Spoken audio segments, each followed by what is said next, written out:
You know what it is. Kank.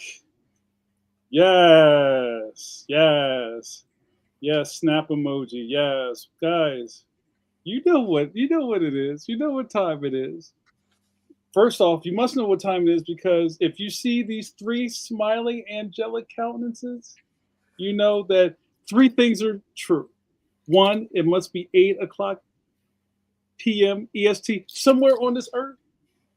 Two, you are about to be. I was about to say something really foul, and I just changed my mind. You're about to be entertained by three expert cartoonists, and that leads us into number three. It must be pinch me. I must be dreaming time. That's right. Pencil to Pencil is back on your video scope, guys. Welcome back to the program. This is live. There's no net. There's no script.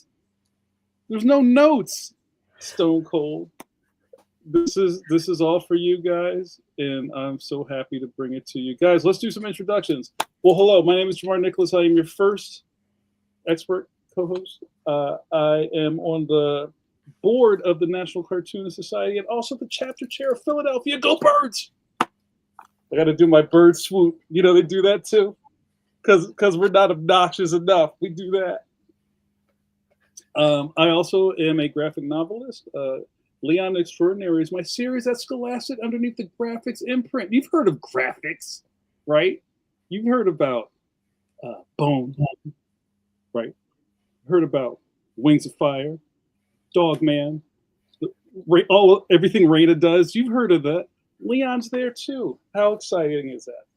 Worst Friends Forever is my newest book in stores now. Oh, book number 3 to be announced will be out next time this year. I'm very excited. But I would be remiss if I did not introduce my co-host, cohort, and co-conspirator. He turned in his money in the bank briefcase last night. It is up for a world title shot next week. I don't want to jinx him. He's been stretching. He's got, to make sure he's ready for this match. You know him and love him. He is the number one with a bullet in our hearts. He is Stone Cold Steve Conley. What's up, Steve Conley? Gentlemen, it is so good to see you. It's lovely. It's like this is the best day of the week, isn't it? This is like the everyone's favorite time. Hot day. It's Halloween, Christmas. It's Sundays. What was it? Wednesdays or Sundays at Carvel. My name is Steve Conley. You may know me from such webcomics as The Middle Age and probably nothing else. You can find it over on Webtoons, Tapas, Go Comics. Now it's over on Global Comics and also over on Fables.pro. It's building its audience there. Is that new? There's 2 new ones in the last year or so, and so there's another place to put your comics. Always put them in front of new audiences if you can.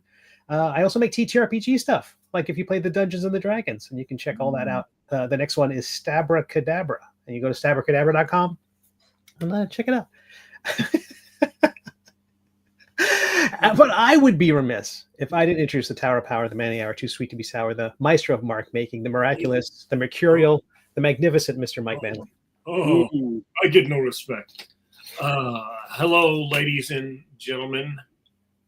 I'm the drawer of childhoods. My name's Mike Manley. I've been fulfilling my childhood dream of drawing comic books professionally for 41 years this year. So I was just thinking that because I had to go out and pay my income taxes, more my property taxes the other day, and you always end up talking to people, and people always think it's pretty cool when they find out, like, oh, you draw comics, and the lady who was taking my hard-earned money, my tax dollars, was saying, well, that's pretty cool. You get to draw. You get to do something that you wanted to do as a kid for a living.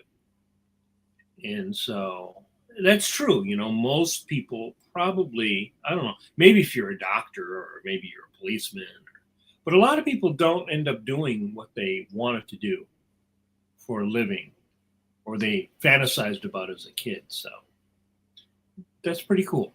Yeah. You know, America, this is you. Tom Zoller says it is pretty cool, Mike. Other people have to wear ties.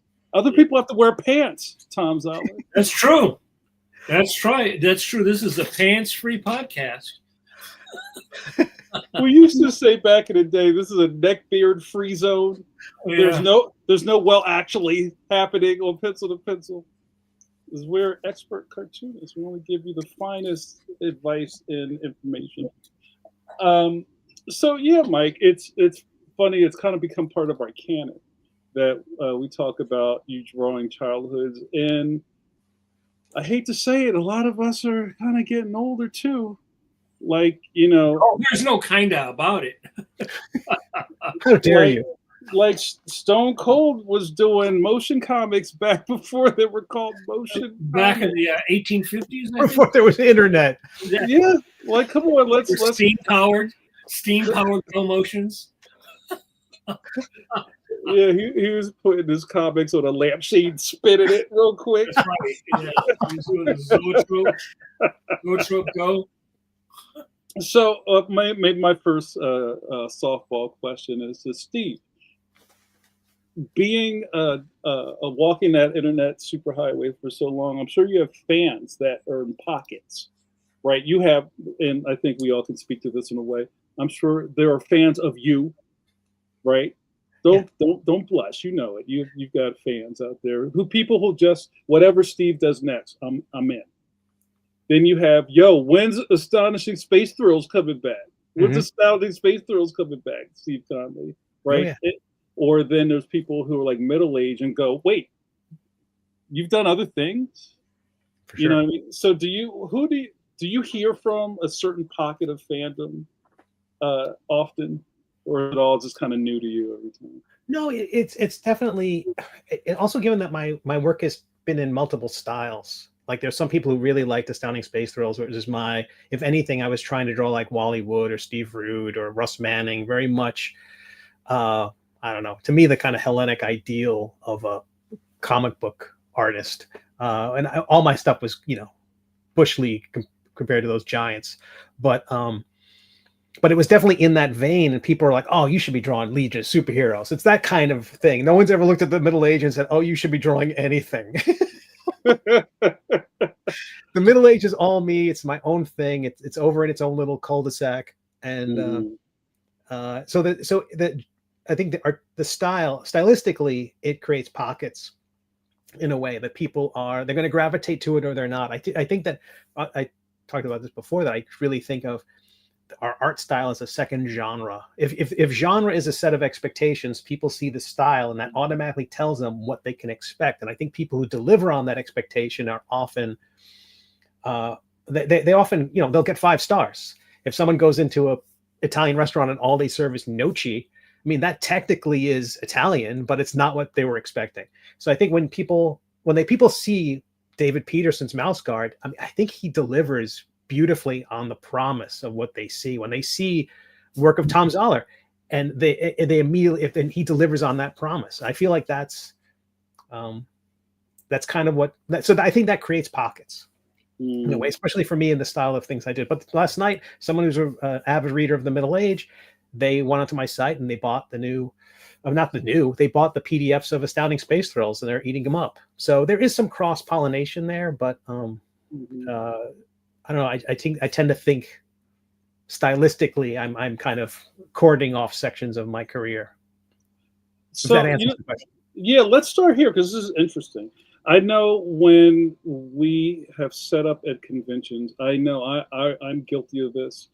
For the past 5, 6, 7, whatever years, I've been really pushing Leon to the front. You come by my table, it's nothing but Leon on the table. Right. I almost make it a thing that I don't have anything else that's kind of competing with you picking up a Leon book. So I almost try to drown you in Leon books when you come by. So it's like, oh, okay, I guess I need these, because that's all there is on this table. But also that kind of opens us up for people to ask questions like, well, what else have you done? Or do you have anything else? And when you're actively kind of, I don't want to say retiring, but you're kind of omitting old work. Right. from your setup, is that a conscious effort? Is there's only so much room in the van? Is it I'm here to promote this and not that? Um, how do you guys consider what you're bringing to your table, and how come you're not rotating old stock?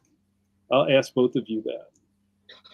Is that a good question? I think that's a good question. It's a good question. It comes up a lot because it's also a logistical question. Like you only have 6 feet of table or 8 feet of table, and you have to you can't fit what Mike's done on a table. Right. No. So and if I think there's a tendency of people who are going through a comic convention, they're not familiar with this is the demarcation of artist alley versus retailer or something like that. They're just going through and they're seeing if they see you want to catch their eye and again deliver on that promise. If they see something, they come to the table, but if it looks like you've got 25 different things, that suddenly gets to be a little too complicated. 25 is exaggerating. Even 3 different things, it looks like, oh, you must. If I showed all my books, people would assume I'm a retailer and not the cartoonist of these things that look very disparate. They're different genres and styles and age groups. And so I like the idea of going all in on the thing you're currently doing and plan to do for 5 to 10 years. It's really kind of almost a forward-looking statement of this is who I am now and who I hope to be when you see me again next year. Well, that's interesting because that's also just comic conventions, and how does that apply outside? I want to let Mike handle that, but I'd like to segue into how that applies in a more broader context. Mike, what about you? Well, I haven't done it. I only did one show since COVID, but back when I was doing shows, I ended up changing what I brought. Because when I was doing the magazine, I'd always bring back issues. But like Steve said, I've done so many different things. So I have different sets of fans, right? So I have fans who are fans of the Marvel and DC stuff. But then I also have fans of comic strips, but most people who are not, most of my fans are not fans of my comic strip work. The largest number of fans are fans of my mainstream Marvel and DC stuff. There's very little crossover between that, the magazine, and the comic strip, because people tend to be nostalgic, are like, oh, I like Crackerjack, or I like Fiddle Faddle, or I like, they're very specific about what they want. And what I found is that back in the 90s, when there was a lot of air being pumped into the new people being pumped in, and people bringing pull lists and things like that, it's very, very different. And what I found is that I just got tired of hauling all that shit to a con. Right. That was number one, right? Because I started thinning the herd of what I was bringing, because A, it's a lot of work, a lot of setup. And if it doesn't sell, why did I spend all this time? Or, Baltimore was better because I could drive. Right. But if I'm flying to San Diego and I got to ship all that stuff, that's a lot. That's a lot of money. So why do I want to ship stuff that doesn't sell? Right? And when it comes to doing sketches,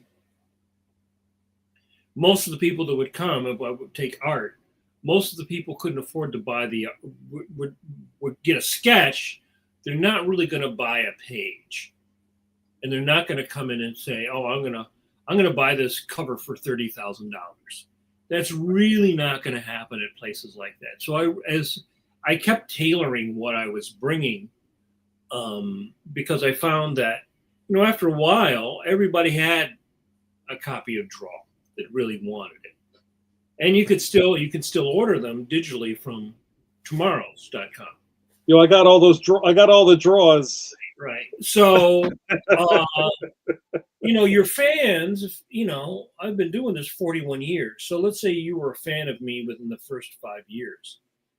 You got 35 years if you've probably seen me at a show. You've probably bought something, probably had me sign something. I mean, now I'm going to be doing some CGC stuff and doing some remarks because there are people who really want that kind of thing. That's great. But for me now, I have to really question whether it's worth it to me to go do a show at all. What do I imagine I would make at a show? Versus like, I could take 3 days and go do a painting or clean up my studio or do my 75 loads of laundry, So I'm in a different situation. If I was started self-publishing again, then maybe I would do more shows.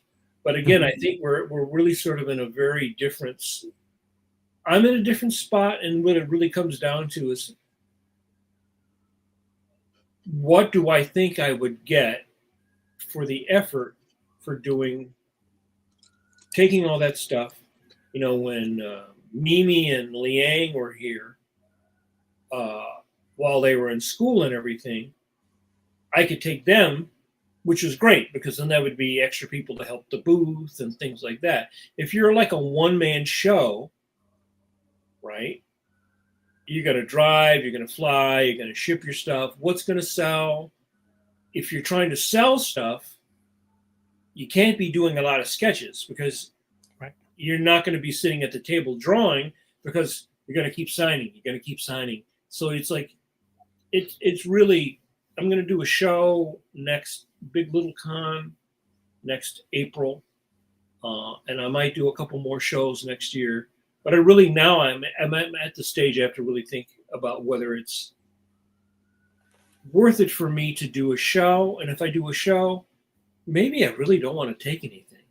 Maybe I really, I've got my sketchbook and I've got originals. But like I said, why do I want to truck all my originals? Right. Which most people either A, can't afford to buy, or B, if it's the Phantom or Judge Parker, they're not interested in.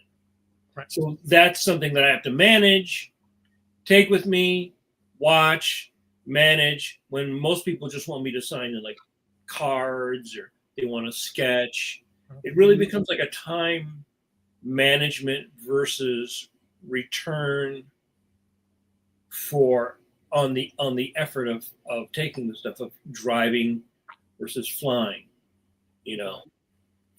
versus shipping. The last couple of San Diego's I did, and we talked about this before I stopped for a long time, I would ship stuff to Blevin's place in Arizona, and then we would drive from his house over to San Diego. Because before that, I would ship stuff to the hotel, and that was still very expensive because then hotels kind of like, oh yeah, well I can charge you an extra couple $100 now for having the bellboy take the stuff up to your, on the back or whatever. So I don't know, it for me, it's everything has changed because I've changed my career.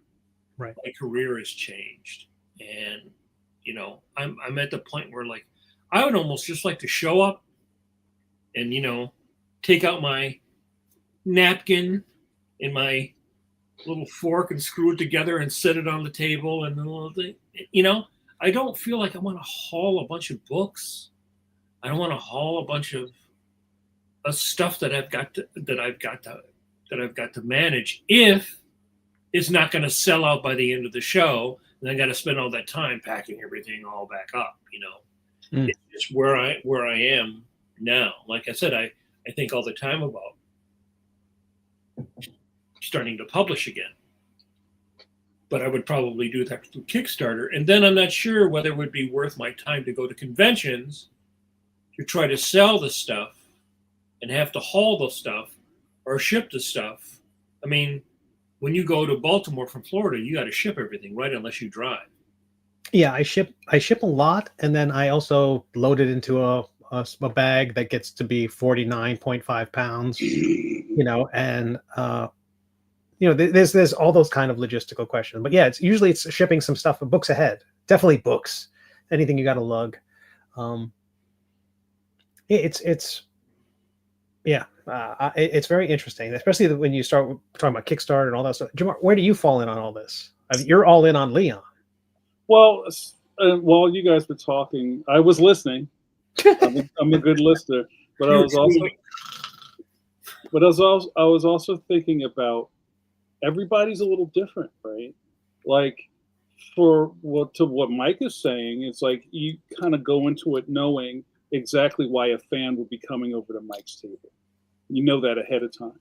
I think in maybe another person's case, they're bringing the farm because they're trying to make a name for themselves, or they got to make sure that whatever they have, this has my name on it, and I did it, and I want you to know I did it, and now you have it. So kind of like to the beginning of my question is, it's like I still think I run a risk of people thinking this is all I've ever done, and maybe that's okay. Like I get those questions a lot when I'm at things or book fairs or whatever. It's just like, oh, this is really cool. Is this your first book? Right. Like I know Leanne does a lot of shows. Yeah. A lot of conventions. And it's interesting to see how she deals with the stuff she sells. It's all her stuff. Right? All her own product, all of her own characters, all her own books, all of her own prints. But she's always refreshing stuff, right?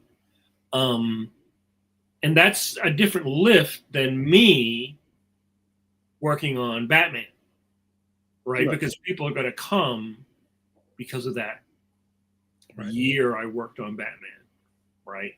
Or that, 25 issues of Darkhawk or whatever. People are coming for that, and that's a different thing than they're coming for you.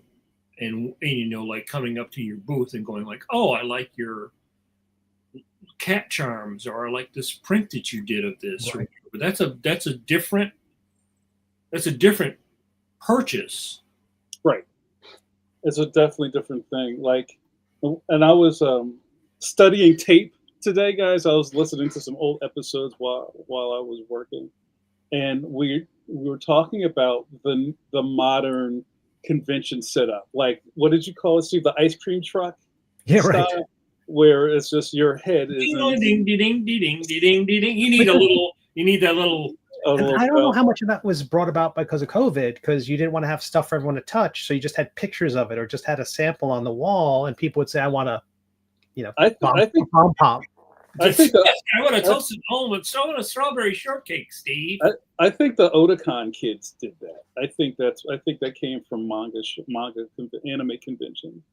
Even with like the wireframe, milk crates that kind of go up to the ceiling and everything's dropped in, and there's shirts or there's prints with numbers on it, and just very organized people. I got to give them that. I could never. My thing would just be a pile of plastic sheeting behind me and just chaos. You got your little thing to go up there and get your Leon off the top of the shelf and bring it down. the alligator joint, right? I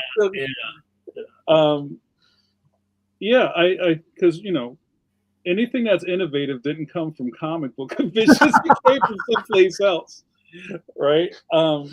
But again, that's kind of like more of a craft. I don't want, I'm not dissing anybody whose setup is like that. I admire it. It's more like you're coming to my table for a craft experience. I have these very lovely stickers on a carousel. I think it's very different because, and we're seeing this now. We've talked about this before. My fans are old, right? My fans are middle-aged people by this point. And the average fan that is going to a comic book convention is middle-aged. Right. It's going to be getting anything that's in print. Anything in print is middle-aged. The younger you are, like if you're reading webtoons or you're watching anime, you're watching, you're a big fan of the Demon Hunter thing on Netflix, right? Those people never going to be interested in anything we do. That's not what they're interested in. If they're reading manga, right? If they're reading that at all, they're buying the collection of Dan to Dan or something like that. Those people are not our audience, will never be our audience, never were our audience. That's a larger and larger and larger proportion of the people that are going to conventions, and comic books continually becomes a smaller and smaller and smaller and smaller percentage of that overall thing. Like if you're going, there's like a Galaxy Con 20 times in the next month, the city's all over. Most of those people that are going there don't give a shit about Batman, right? That's not what they're into. They're into the general pop culture thing. Right. We're really going through that part of the atmosphere right now, right? And we will find out, I think, within 4 or 5 years whether the heat shield is going to hold, or is there going to be a really big, different change in conventions. And so one of the things I think you have to do as an artist, as a freelance artist, you have to look at the environment and how the environment of fandom is changing, because it seemed like it was the same for a long time. I mean, I think my first comic book convention I went to was probably 75 or 76. Mm-hmm. That was a long time ago, right? So I went to conventions before I became a professional, as I became a professional, all the way through all my years as a professional. And it really, really changed. And now it's changing again, because it sort of peaked, I think, in the early 90s and then changed. It peaked and became Hollywood. Became, that's when the Twilight thing and all that. Hollywood became the big thing. And comics exploded in pop culture and just became geek culture. But now I think it's changing, because those people originally now are retiring, are aging out. Yeah. Right. And the people that are coming in now, I mean, again, I know from talking to the girls and seeing what they're into, what they do. There's all kinds of conventions. Like, look at the Dragon Con. That's a good example, right? That's a big convention, and there are comics, but there's a lot more than comics now. I think even in San Diego, it's like they don't list us as guests in the way that they used to at most comic conventions, right? A voice artist will be listed higher than you. Oh, sure. Right? So again, if you're a self-publisher, you're an independent person, you've got a different, you really have to look at it as in a business way, right? Like, is it worth your time to do those cons? Do the people there have money to spend? If the people coming in, that's why I stopped doing the wizard shows, because it just simply wasn't worth my time to do a wizard show, even if I could get a free table. Because the bulk of the people going to a wizard show were not interested in comic books. They were interested in celebrities, and they were interested in, geek culture in general, but they are not, if you don't have gray hair, you're not interested in anything that I ever did. So I have to weigh going to a convention, my time away from my table, my expense, Mm-hmm. and whether that is a good return for me, or would I do better putting that time towards something else. That's going to only, I think, increase, like I said, within the next 4 or 5 years, because I think what's going to happen is we're going to blow a hole in it, and a lot of these places will stop having as many conventions, because you just can't, when you had 3 conventions within a 3-state area in a month, okay. But when you've got, in a year, on the East Coast between Boston and North Carolina, how many conventions are there? There's probably 30 conventions. Yeah. You know, it's just like, I went to one last week. What's there? You know, and since print, it's got nothing pushing it. Right, Marvel and DC. We saw the webtoon announcement this week that Disney's going to do a webtoon thing. If those kids went crazy for reading, Herb Trimpe Hulk, okay. I don't think it will happen. So I think that you're going to just continually see the shift in the demographic to be the people who really liked reading comic books, direct market comic books, continual an atrophy, it won't completely go away, but it really is nostalgia. It's like people who like to go to the pulp convention. You know what I mean? It's not going to be the common taste. It's going to be like 1 out of 5 people instead of 1 out of 2 people. So I think you have to look at it as from a business standpoint, which is, and what do you want? What do you get out of it, right? What do you, the thing I like the most about going to conventions is meet my fellow pros, right?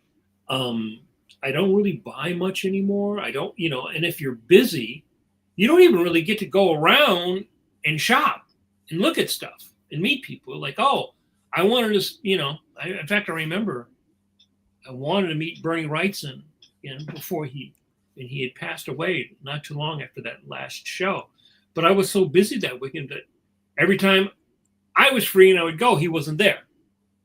So, but that's just where I am. I'm going to be 64 in October. So what do I get out of going to a convention is not what it was when I was, 40 and doing Action Planet and or doing the magazine and trying to promote that. And the industry was also in a very, very different place. So, the environment is always changing and your place in the environment is always changing. And even, it used to be that you could always get a free table. People wanted you as talent to come to a convention. Sure. Not necessarily so much now. There was a couple shows that I couldn't get a free table. I ain't showing up. I ain't paying to get into a comic book convention. Right. Sorry. I just heard a disturbance in the force when you said that. That was the mantra that Brad Geiger and Dave Kellett had when they were on, like trying to figure out the value of doing it conventions. And I do think it's not for everybody, but I do think it is for a lot of people. That talking about the demographic shift, when people are shopping for backpacks and buttons and stickers and acrylic keychains and things like that, that's really merch. And that's really, it's merch, but it's people aren't buying things necessarily based on existing properties. They're seeing something that's cute and gravitating toward it. And I think that's where younger creators are, at least the YouTube that's videos. The impulse buy, right? Like you're walking through Artist Alley, like, I like that, Yeah, this is something about me, and I want to add this to my backpack. I want to add this to my jacket. I want to wear this shirt. And that button, Yeah, so they're really merchandising in a way. They're almost like it's a licensing show, kind of, but it's their own boutique license, which is nice because it's not the same spin-off stuff that, people are buying it because it's Deadpool, not because it's a well-drawn Deadpool. It's just, I know that character. Well, I just saw Ling 2 weeks ago. I was at her apartment, and she was showing me all of her merch. And we talk about her, she's ordering stuff, getting stuff, restocking stuff. I'm going to get more of this. I'm not going to get more of this, and that's what it is, right? My merchandise was my magazine or selling my original art because I'm not selling comic books. You know what I mean? I'm not selling self-published stuff, right? People are bringing stuff up for me to autograph, so it's whatever they have, right? I'm not selling, here, you want a copy of Darkhawk #1? I got you a copy of Darkhawk #1 right here. I'm not selling stuff like that. So it's different. You're like an author going to a book signing, Right. You show up with your pen. Right. And sometimes, you know, people want to commission you. But it's also, honestly, I think it's better to get a commission not at a convention because you get a better drawing. Right. Yeah, and a lot of conventions are turning into that. Hey, I'm going to do this convention. My list is filling up. Who wants me to bring you something? And that works out really well. If you can do that as a cartoonist, if you can get people to commission you up front and you're just delivering it to them in person, that's great. It brings them to the table. It's a nice social event. They get to take a photograph of you with the piece, things like that. And you're not having that conflict where your head is down and you're drawing while people are coming up to the table and want to talk to you about your book. That is a real skill that I have developed over the course of my career. In the beginning, I can remember, you know, you want to do a drawing, and people always ask you to draw a character for some reason that you will have no affinity for. You know, like, you know, draw me Booster's Gold. I never read a fucking Booster's Gold comic book in my life. Don't know anything about it. Draw me, Fearless Fosdick or some shit. You're like, you don't have, oh, okay. And so you really have to put a lot of time into, you know, you want to do a good drawing. The thing that for me, I would hate to do a bad drawing because eventually you're going to see that drawing again. Now, especially with the internet, I'm like, oh, fuck, man. Right. There's that horrible drawing it did of such and such or whatever character. So it's sort of a weird thing because you want to draw a character for a person. You're happy that they like your work. But yeah, it was a lot of brain. Now I've kind of gotten, I wouldn't say it's a convention sketch, but there's a different way of drawing when you're sword fighting, right? Because you're like, draw. Oh, sign a book. Hi, oh, hey, hi, ting. It's like, you're like sword fighting. You're like, you're like, oh, some guys come up behind you. Oh, if somebody's bringing over a bunch of cards, you got to sign that. Then you got to go back. Oh, what was I? Oh, Swamp Thing. I was drawing Swamp Thing. Okay, it's that's definitely a different skill, Yeah. And it also helps if you have somebody in your booth that they can. Like when I used to go to Baltimore, the girls were with me, so that'd be great. They could sell stuff while I was doing a drawing or doing a signing or whatever that was. But now, I would, if I did a show now, I wouldn't have the gals with me, so I'd have to be doing everything myself. So again, it's just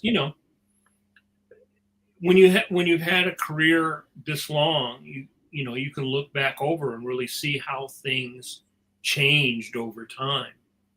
What fans expected too has changed over time. People used to be happy just get a scribble on something. Now they want like something that looks like a finished printed piece. You know what I mean? So, and again, it depends upon what do you want out of that experience. What I want out of the experience at 63 is not what I wanted when I was even 45.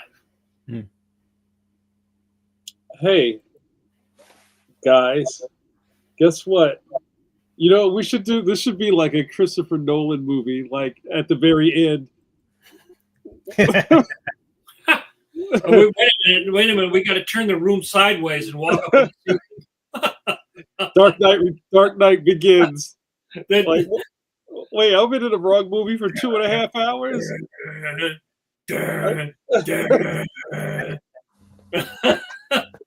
Guys, welcome to the show. At 42 minutes, this is one of my favorite things to do. This is one of my favorite things to do, you guys. I don't have anything to hold up. Damn you. Where your three expert cartoonists get to what we lovingly call shop talk, right? We don't have a topic. We've already filled up 42 I was about to say 42 hours, 42 minutes of your video scope time talking about conventions and what we bring. Guys, there's so much rich content that comes out of the jowls of these three people. I beg you to ask us a question if you're watching us live. I've been stacking some questions already since we've been talking, and maybe we can kind of drill down a little bit more into some of these things. And before we go into the other thing, I have to say, if you're lucky enough, I'm tooting my own horn, lucky enough to be a friend of mine on Facebook, I do this thing called Good Morning. And my Good Morning posts are just like something I saw that it's worth a conversation. I don't leave any type of comment. I don't comment. I put it out there, let you do what you need to do with it. So this morning I found this, I think it was a little old video. What's the guy's Adam Savage, the guy from Mythbusters? Yeah, the guy that makes all this stuff. Not the guy with the Tezuka beret. Not that guy, the other guy.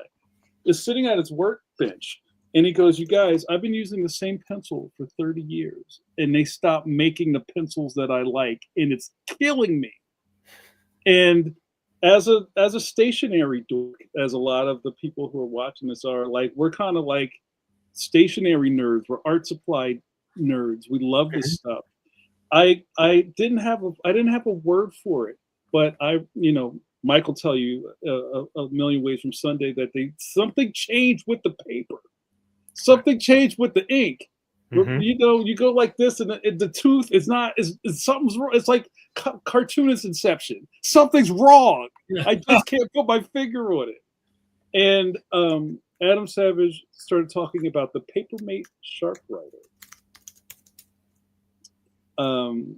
which is my favorite pencil. I mean, it's kind of like a cheapy mechanical. Yeah, it's like a cheapy throwaway mechanical pencil, but they changed the formula, Mike Manley. Oh, the lead, the whole thing. So the original, I don't have one, but the OG Sharpwriters were like kind of like clementine orange, and the plastic was different. The lead was different. The eraser was silky. The whole thing was a pleasure to write with. And then I was like, yo, I need more of these. And I went to Bezos and I ordered this giant box of them. I still have all of them because they suck. And I'm just like, well, wait, is it me? Is my paper different? What is happening? And he confirmed what I thought happened. They cheaped out. Yeah. And all of a sudden started making these pencils. Like, you don't know any better. It's like, oh, okay, I just got some pencils. But if you get used to using a tool, and that tool glides across the paper, makes your life worth living, and then it changes. You sound like a dork talking about, well, they change. I'm yelling at clouds, Steve Conley. Not clowns, clouds. You're yelling at clowns in the middle of Staples. I'm yelling at clouds. Something that's like, murder you, clown. Remember 2 years ago, the cola race debacle? When they stopped making it and everybody scrambled to eBay to get the rest of the blue pens? I stocked up, yeah. This has happened. This has happened here, and I wanted to talk to you guys about how you feel about things like this. Yeah, it's that Cory Doctorow term, shitification, where at some point they're going to grow their audience to this. We're selling as many pencils as we can sell. How do we extract more money out of this process? We got to make them cheaper. Well, Art Supplies has been doing that since the 70s. I'm older than both of you guys, so because I'm like 10 years older, I started buying art supplies 10 years sooner than you did. So I remember what art supplies were when I was like a teenager, even a little bit younger, because my grandfather was a commercial officer. He was a display letterer. So I remember all those old markers and all that stuff. And art supplies has been going downhill since the 80s. Yeah. Right. And every couple of years, Kohinoor buys Mars, Stadler, right? Or something like that. And every time that happens, they change where they make it. They move it from Germany to China, from China to Vietnam.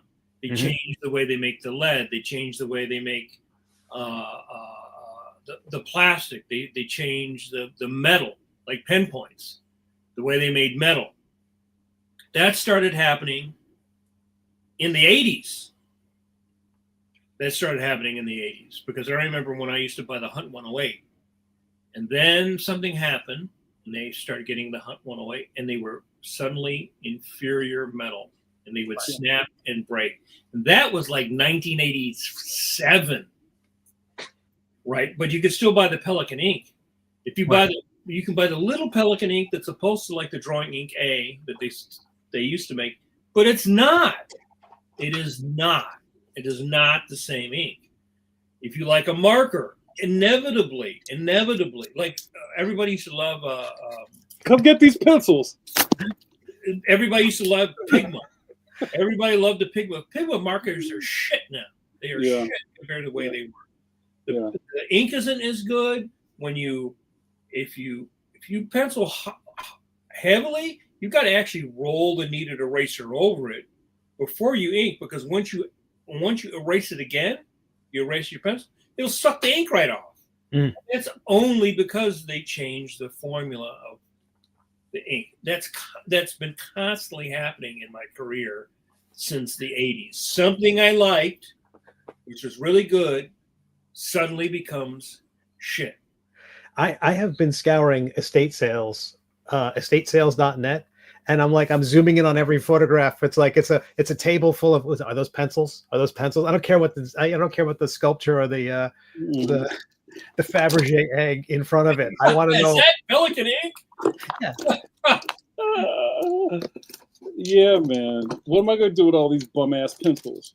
I don't know what to do. I'm going to throw them out the window. That's what I think it's because everything is moving towards digital now, and the fact is that all old media, which is basically going to be fine art, anything that is commercial is going to be digital by default.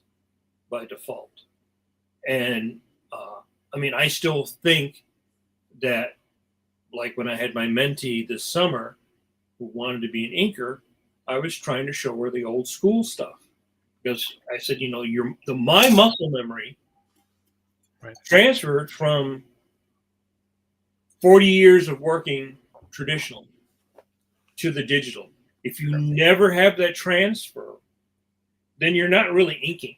You're calling it inking, but it's not what I consider to be inking, and certainly not what Frazetta or Williamson or any like the real classic guys with the great line, right? You're never going to develop that inking on a tablet, because that's such a completely different thing. You're going to manufacture something that looks like it, but actually inking with a Kolinsky Sable, the certain density of ink on a certain surface of paper gives you a certain kind of performance that you can try to mimic digitally. But again, if you've never actually done it, then how do you even know what you're mimicking? See, I know what I'm mimicking because I've come from the land before time. So I think that the maybe that won't matter to some people. They'll just ink everything with that. Well, I think line, and it'll just be standard. But I still think it's a loss of choice if you've never been able to decide that that's what you want to do. That's just default what you get. Right. Yeah, and I mean the argument for learning the real world skill, the practical analog skill, is that everything digital is trying its best to pretend to be analog. And so, if you learn the real thing, you're going to make a better approximation of it when you sit down to the tablet. All the skills that come from holding a brush, like, just amp up your digital work tremendously. And just this holding a brush on a sheet of paper. What you're drawing with, if you're drawing with your whole arm, or if you're drawing with just this little wrist flick, it's just working on paper just builds some muscles and builds experience that you bring to the next thing. And even learning software has always been a thing where, okay, I'm gonna go take a class to learn software, and by the time the class is over, that software has been discontinued.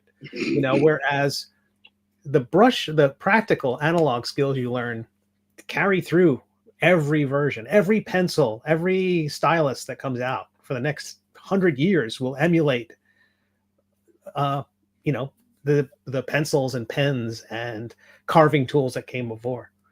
I've seen these videos lately of, like, I posted one the other day of, like, them making sumi ink in Japan, and they've been doing it this way, for like 9 million years. There's this real process to go through to make the ink a certain way, because and it's a craft, it's a trade, it's a skill.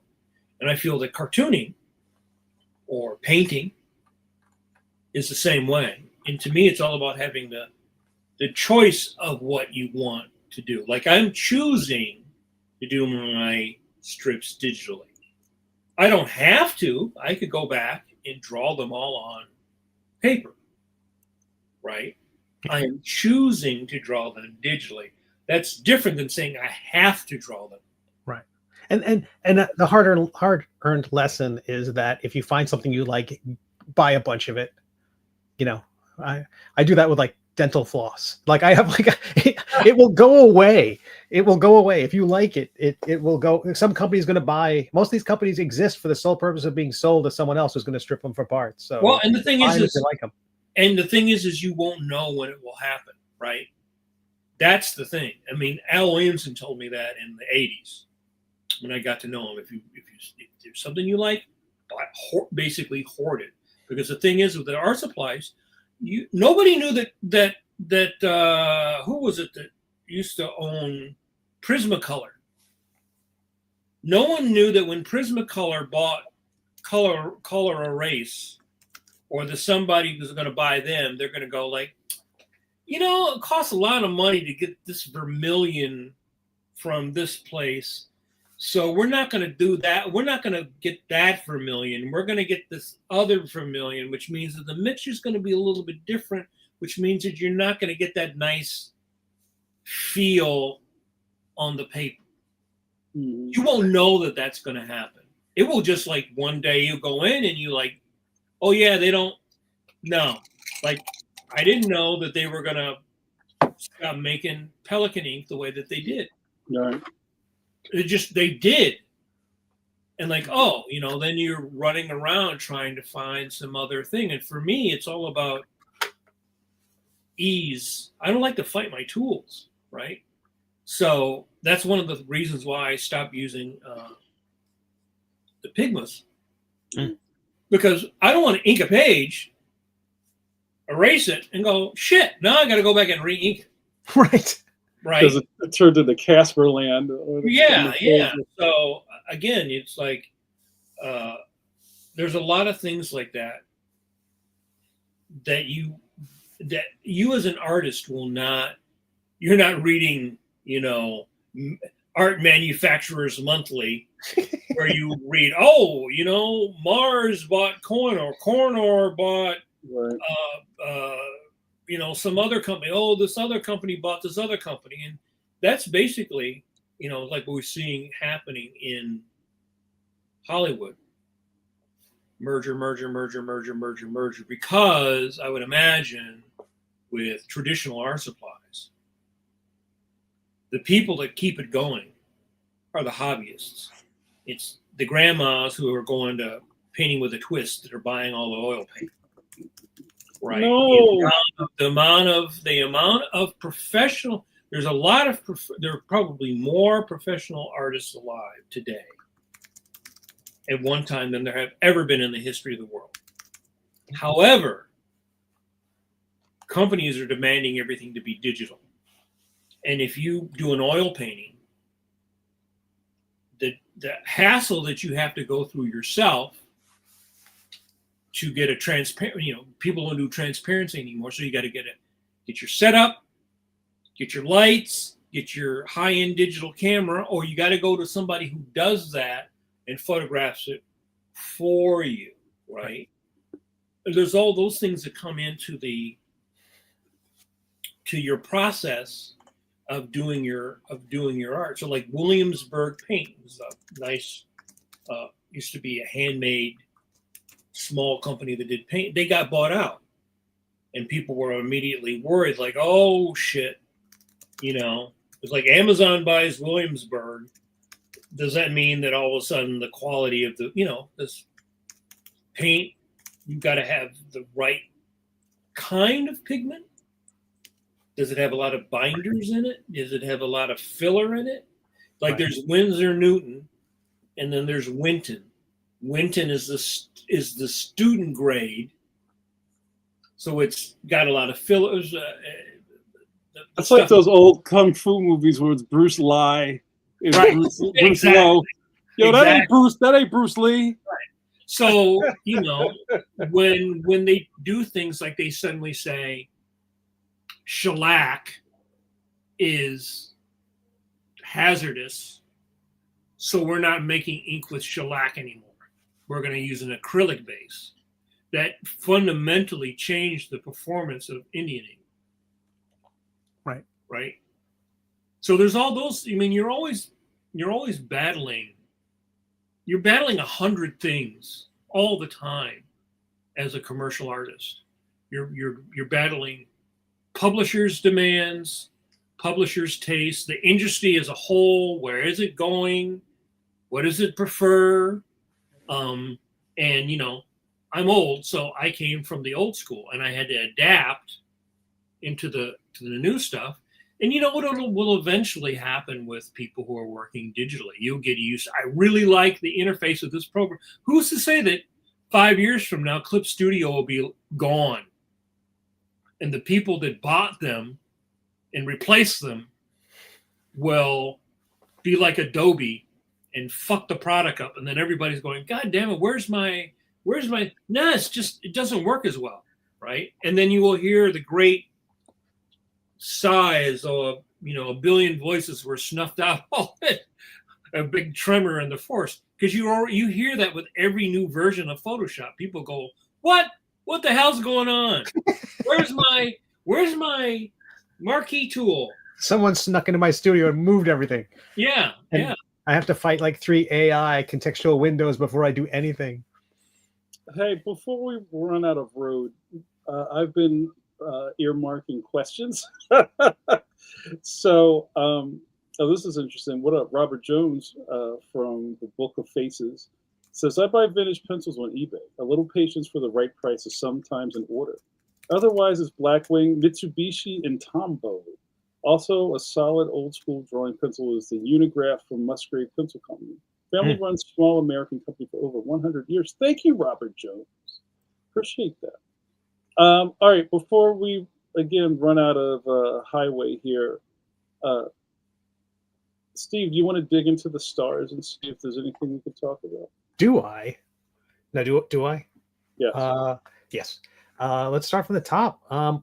We've got Sean Shai starts it off with, I was always scared of doing what I loved for a living, because then it would be my job and suck all the joy out of it. Have you guys ever had that issue?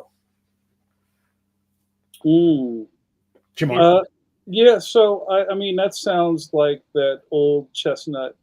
Do what is it? If you do what you love, you never work a day in your life, which is bullshit. That's some bullshit. Straight up. You need to go back. We need to go and get a time machine and find the fucker who said that. See the door open up. Punch him in the face. Yeah, I think there's something to be said about our society has been basically weaponizing hobbies for a long time. I think the beginning of hustle culture or get the bag culture or whatever culture, hustle culture, has made people feel like everything that they know how to do or may enjoy, they need to make money from. It reminds me of me and my boy Carlos, who's now in the video game industry, used to see these ads on TV. Like, this is right when PlayStation came out. Why are you wasting your time playing games when you could be making them? Right?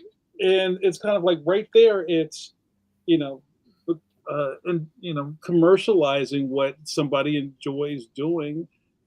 Some things are just good being a hobby. Even the whole thing that we're doing here at Pencil to Pencil and all the other things that we do where we have public faces telling you things about cartooning. Love if you wanted to be a cartoonist, that's fantastic for you. But if you don't, that's cool too.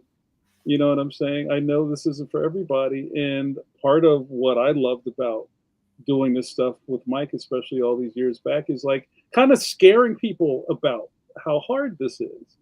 And once you kind of get through that veil where it's like, oh shit, this is harder than I thought.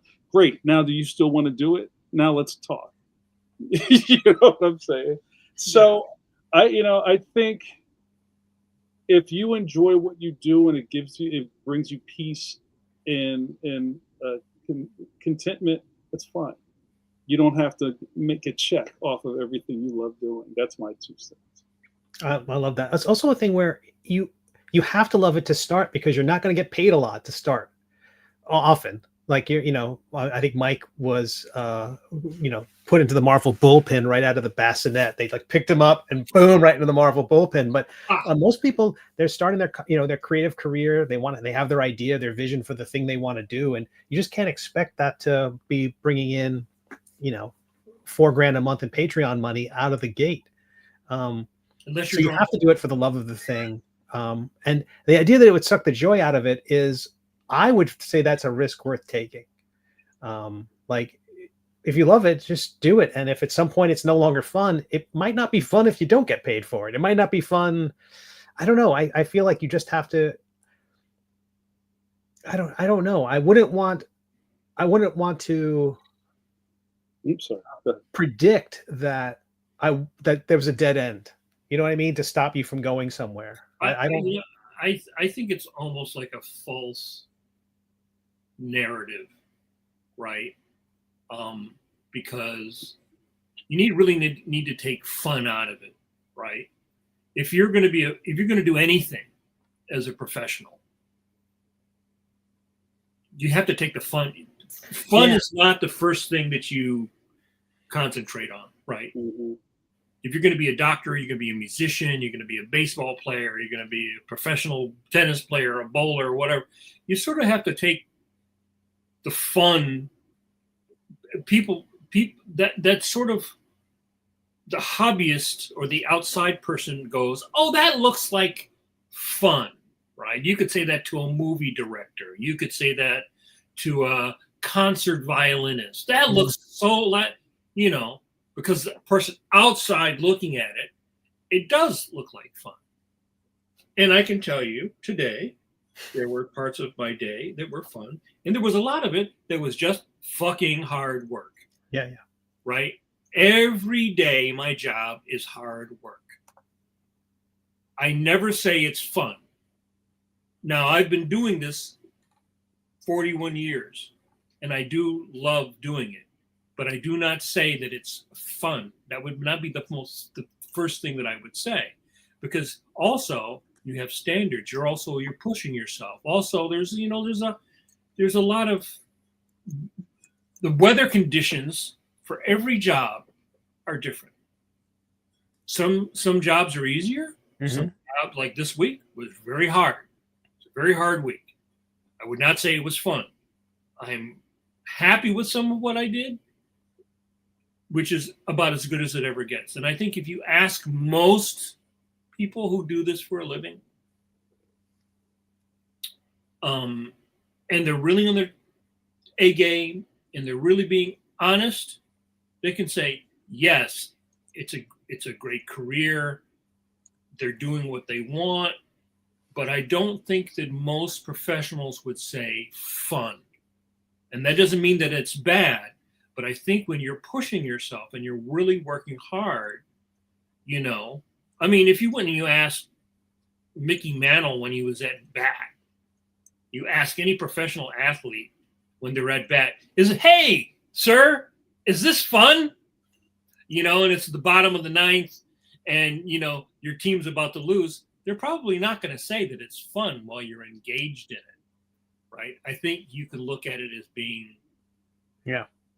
You can look at the fun aspect. I honestly believe only truly with hindsight, if you are engaged and you're an active and you're really pushing yourself, that's not always fun. Oh, I fucking redrew this face 20 times. That's not fun. Right.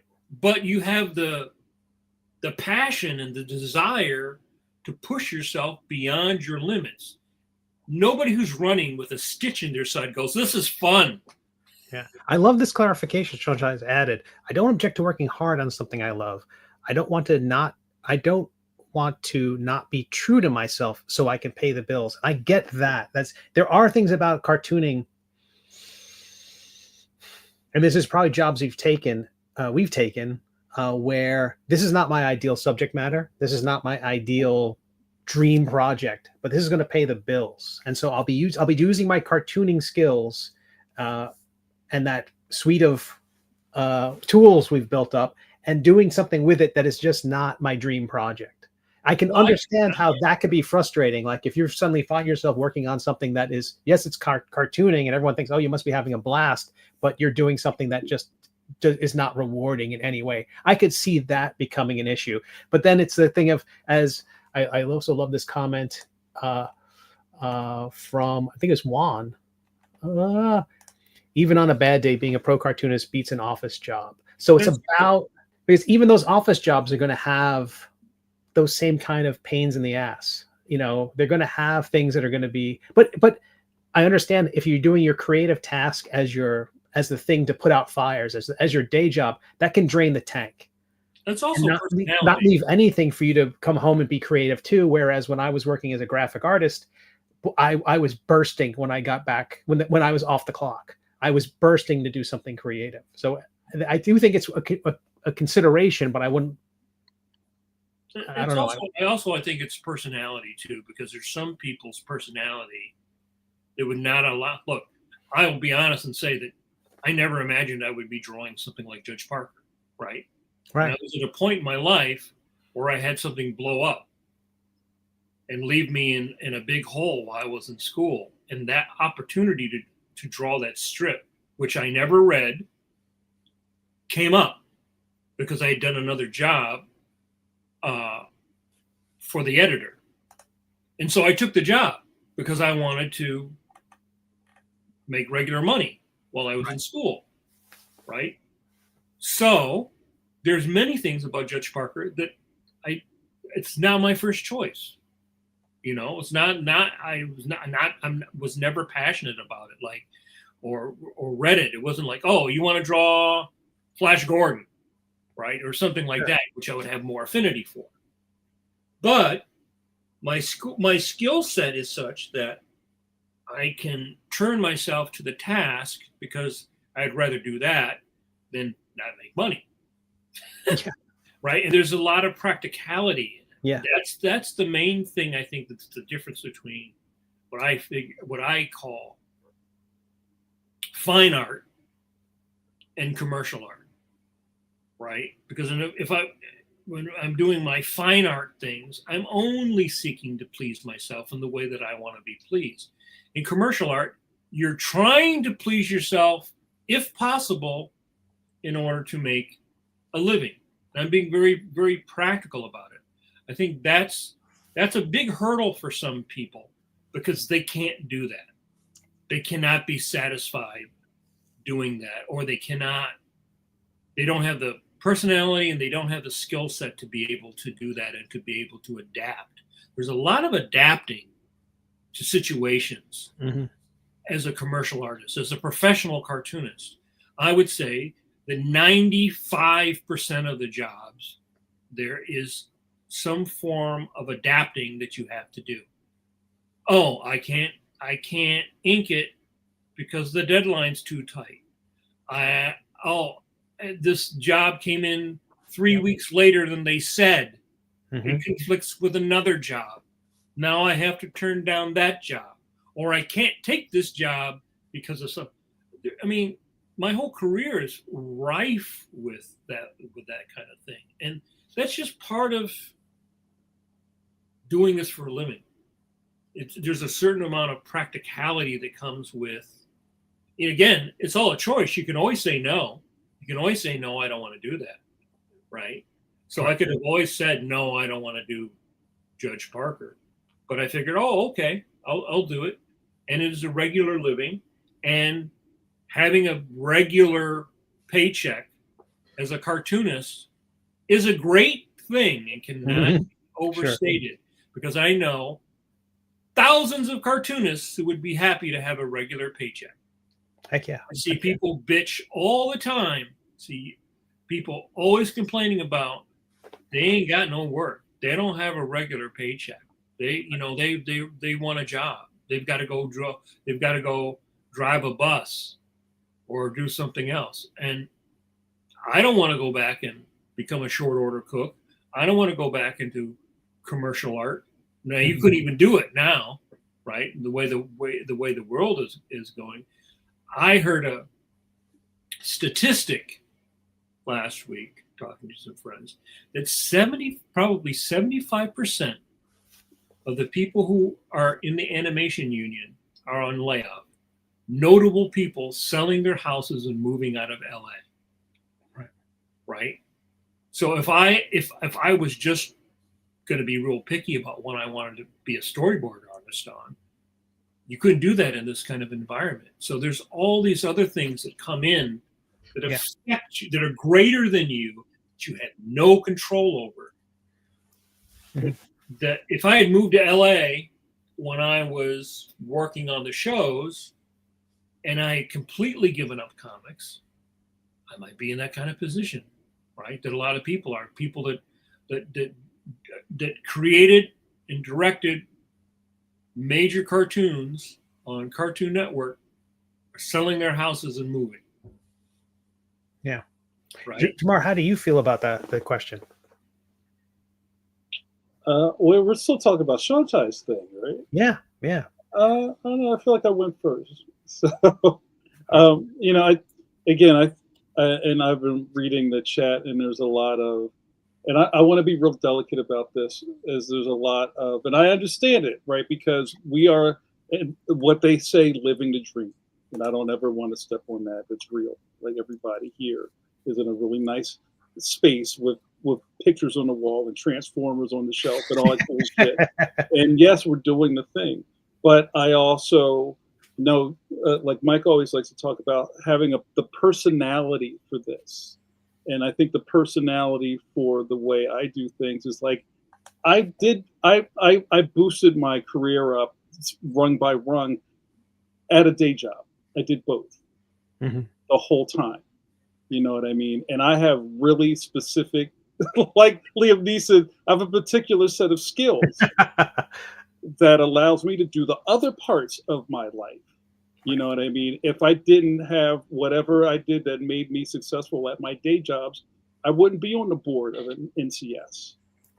I wouldn't be a chapter chair or something and do successful events and know how to manage things and talk to people and run schedules and herd cats and all those other things.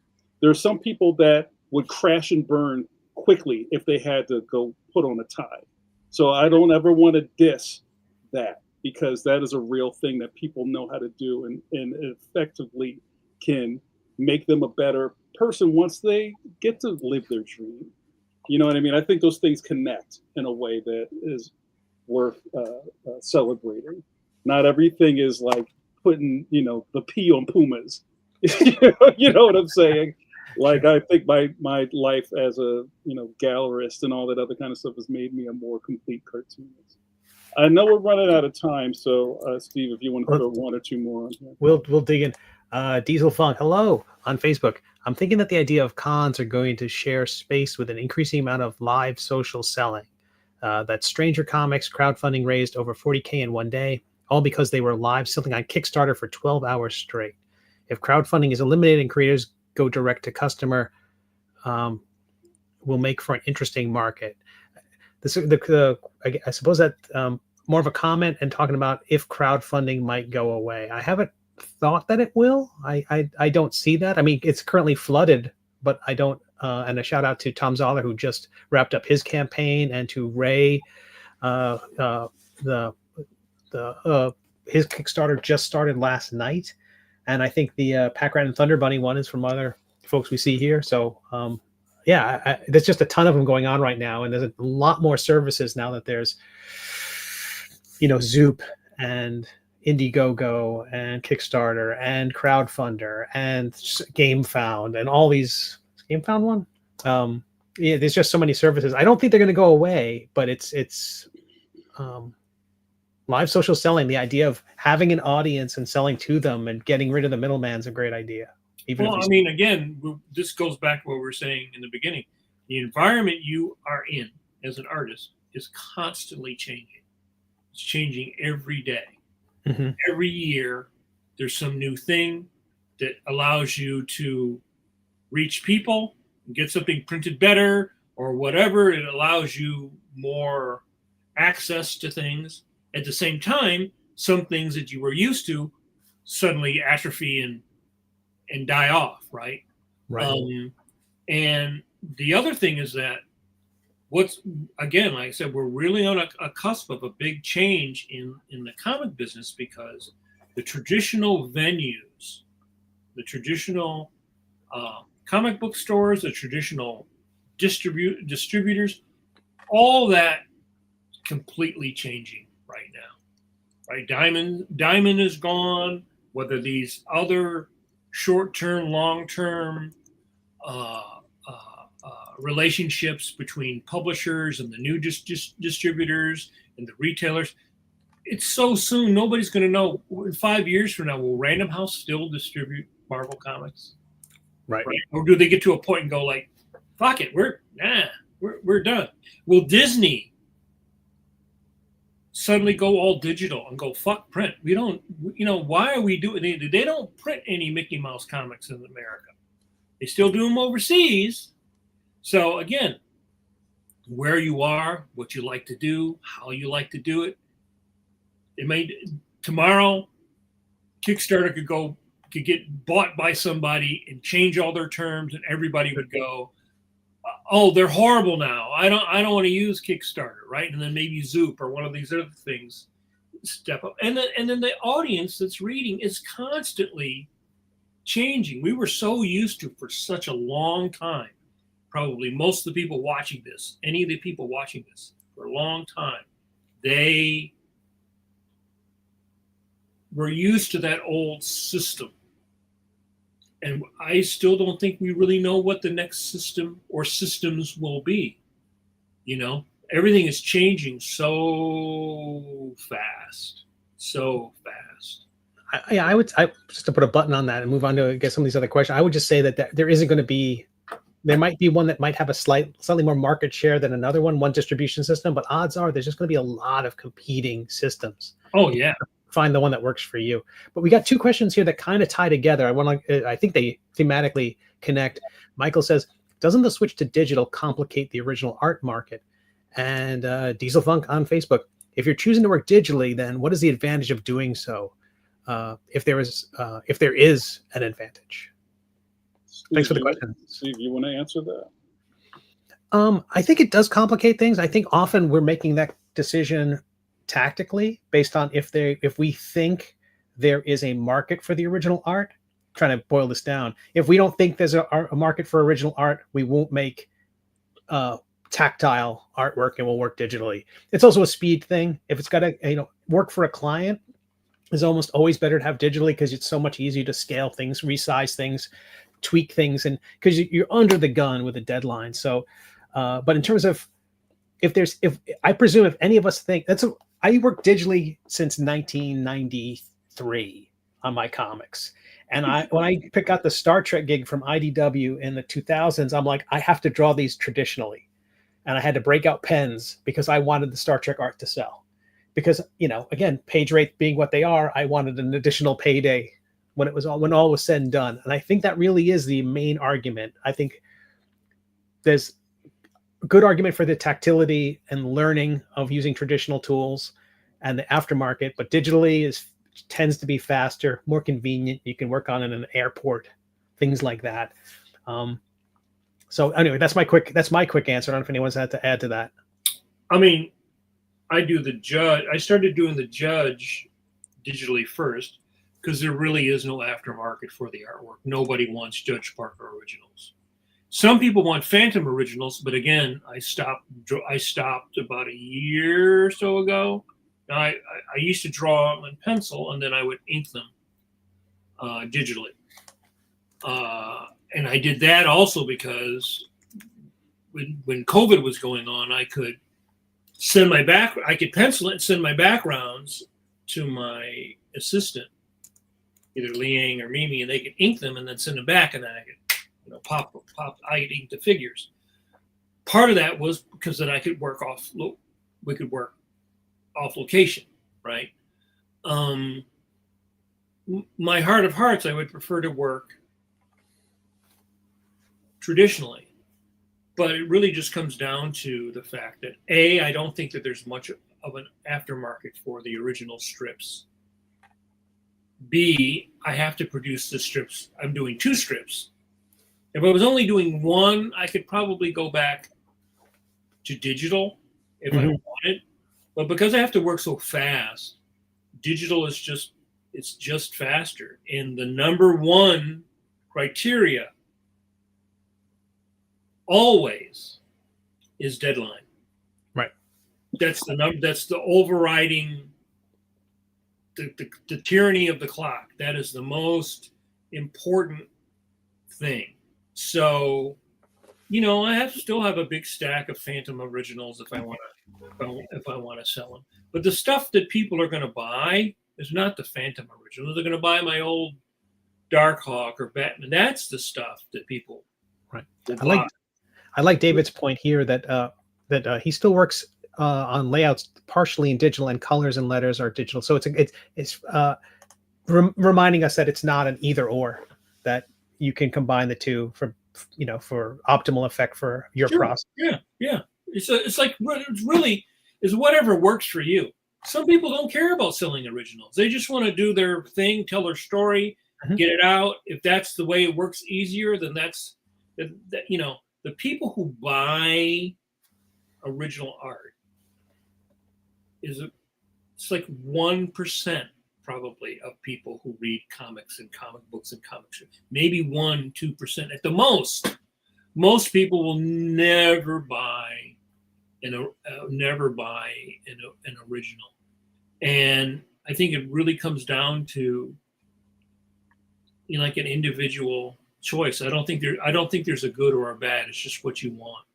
I love working on paper because that's how I grew up. Right. If you're 15, you probably ain't never worked on paper, and you won't have that affinity. Jamar, in the book trade, is there a original art market the way there is in comic books and graphic novels? I don't think so. I don't think so. No, not. I would almost say not at all. Yeah. I know that there are people kind of like traditionalist cartoonists who still work. They have their stack. Their stack's a little bigger than most people's stacks. As most books are over 150 pages these days. But I don't know about anybody buying them. I almost think that people don't know that that's something that you could do. We talked about this before, because I think that a kid who's reading Leon is not thinking that there's like a piece of paper that had that drawing on it, right? Right. And they're how old? 8, 7, 9, 10, 8, right? 9, 10, right? Yeah. So they're not thinking like, I need to spend $500 and buy this page of original art. That probably never crosses their mind. Maybe in 30 years, but not right now. Yeah, you know what I mean? But yeah, that's not a thing. And I also think a lot of this just comes back down to the original kind of essence of this. It's like, I need a good page where you see Batman's full face. Yeah. You know what I mean? I don't want these pages where he's running. I want Bruce Wayne. Ew. Yeah, you know what I mean? I think there's always that kind of fan piece to it. So I'm sensitive of Steve getting out of here. So you want to do anything else, Steve? Yeah, there's one here I just want to touch on. It was a quick question from George Gant. I have a quick question. Have any of you done Crossroads Columbus CXC before? He's exhibiting there this weekend. hope you have a great time. And I have no idea what to expect. It was a part 2 to that. I'm no stranger to cons, obviously, but for some reason, this one really feels different. Anything I should know? Guys, any you? I haven't been to CXC. I can't get in. How about that? Yeah, I've been hitting around for a couple of years, like, yo, I'd really like to go to CXC, and then just the phone goes silent. So it's all good. But you know what? I feel like CXC is SPX energy. Yeah. Right. Yeah. So Mimi was just at SPX last week, and she said it was jammed. Yep. So I feel like, and especially George, because you're doing a newspaper strip, but you also have collections. I would say just make sure you have a lot of collections. There is a demographic who would like to buy original things, like if they're kind of like small and boutiquey, and they're priced at a decent rate. Like I remember picking up some people's pages at SPX, and they were like dumb cheap because people just wanted to make their room back. You know what I mean? So if you kind of go into it with the sensibility that there may be someone who's interested in it, don't overpack, because you probably every show has that. Every mid-range, every boutique show like this, like SPX or Mocha or whatever, has a different vibe. Yep. And I sort of felt like when I haven't done SPX in a long time. It's probably like 20 years. So when I did it, you have that thing like, oh, you're a mainstream person? Oh, I see. Well, but that's so long ago now that a lot of things have changed, because it used to be like if you were like you drew something for DC, it's like, oh, you drew something for. Definitely was a time in the business where if you work for Fantagraphics, or you did your own self-published thing, you were viewed through a different lens. And I sort of feel like one of the benefits for us now is that really doesn't matter anymore.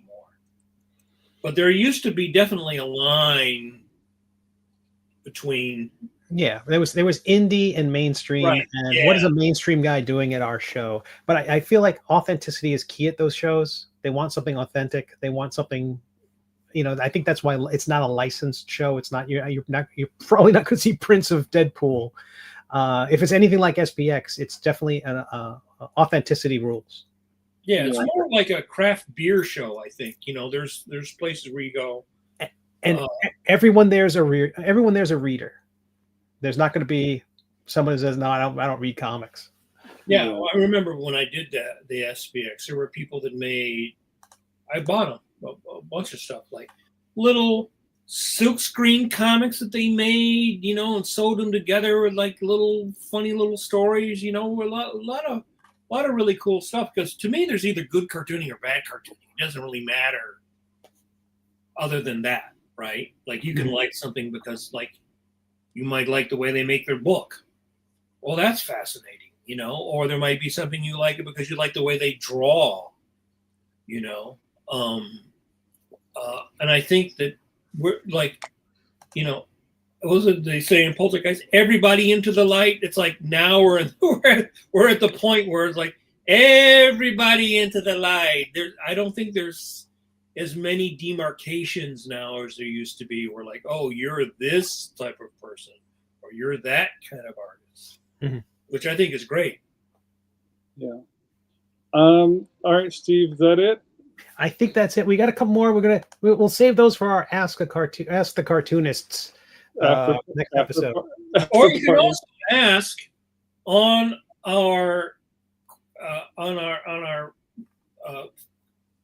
YouTube page, because I answer some questions. So you can leave your questions. Yeah. And then we can answer them after the show there if you have a question. Yeah, we do have a community page on the YouTube channel. So post away and somebody from the team will get back to you. Thank you guys so much. And with that, hold on. Let me find my joint. Where's the joint? Let me find my joint. Pencils down. So, guys, before we get out of here, I want to thank everybody for hanging out with us. This was a very chill episode. And, I love when just the boys just get to chop it up, right? We all get to learn something. And I hope that the people watching get to get another layer of respect for what we do for the craft and for And the they're going to culture. all start going out and hoarding. They're going to eBay right now to start hoarding art supplies. There'll be waves of people searching for old pen points. Yeah, buy these and get them out of the market. Buy Jamar's old pencils. Yeah, this is what. Yeah, I'm going to be on the curb doing this. So, before we get out of here, guys, I want to thank my co-host for a great session. I want to do some announcements. Tomorrow, 9:00 p.m. EST, Coffee Break returns. I've been off all summer, but Coffee Break with JN will be back here on your favorite Bat channel at 9 p.m. Go check us out. Watch me drink a cup of coffee and run my mouth. And you guys know what happens next. When I'm out of coffee, video over. All right. Also, next week, we have a very special episode. Brian Lee O'Malley returns to Pencil to Pencil. That's right. Brian is doing all the things. You guys know what Scott Pilgrim is. You've been living under a rock. Are you kidding? So Brian will be here to talk about his new video game, Scott Pilgrim X, which is coming out on all major platforms. And also he's got another run of toys. He's got a wave 3 of toys coming out also. So if you want to look up to a cartoonist, you show up here next week and you pay tribute to Brian Lee O'Malley. And he's a great guy too. So he's been on the show several times. It's a friend of the channel. So I hope you check that out. So that's a homework assignment for everyone. Go watch that go dig into our archives and watch that episode. That's what's up. All right, guys. So two episodes and a draw interview. So guys, thanks so much for hanging out with us. We're gonna call it a night. If, like Mike said, if you have any overarching questions, leave them on the channel, and we'll get to them. As our good man Benedict Bandersnitch said, we're in the end game now, so it would behoove you. Make sure you prep those curvy hands for surgery. All right, guys. Thanks so much. We'll see you at the after party. Have a good night.